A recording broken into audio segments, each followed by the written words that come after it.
Epilogue 1. This formalistic and rather radical exhibition began with a question over whether works of art and viewers of art can achieve independence for themselves. In an age seemingly without limits, I am more fascinated than ever by the need for boundaries.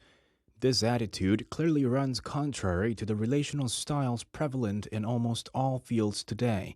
But to offer some justification, now that the balance of contemporary art seems to have become so skewed in one particular direction, I hope it will be understood as an attempt to even out this imbalance, at least to some extent, by reintroducing an extreme perspective that had been discarded.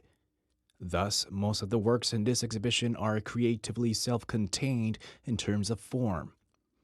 The exhibition excludes, for the most part, anything which suggests that artworks are merely the remnants of relationships that occur outside of themselves. 2.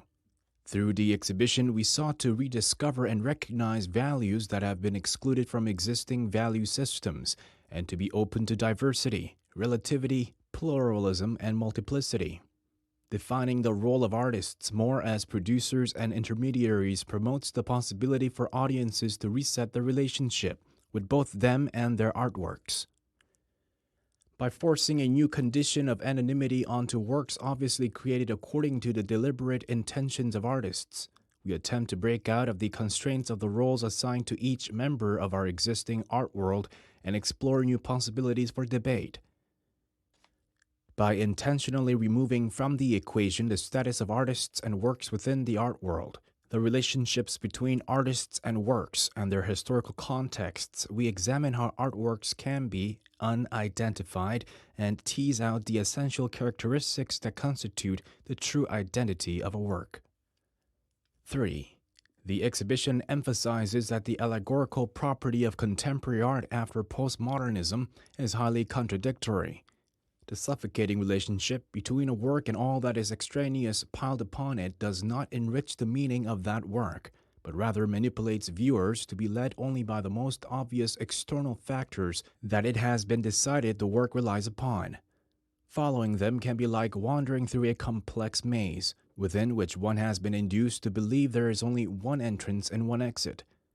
The exhibition attempts to acknowledge the tediousness of such a journey along a fixed path, one that precludes even the possibility of a misstep. 4. We argue that even if a contemporary artwork can indeed be interpreted based on certain external supplements, such interpretations can never reflect all possible external factors and context, despite the powerful impulse to relate a work to anything and everything. In addition, the attitude of viewers to accept only that information which seems most appropriately conducive to their own comfort means that we really gain very little from relational artworks.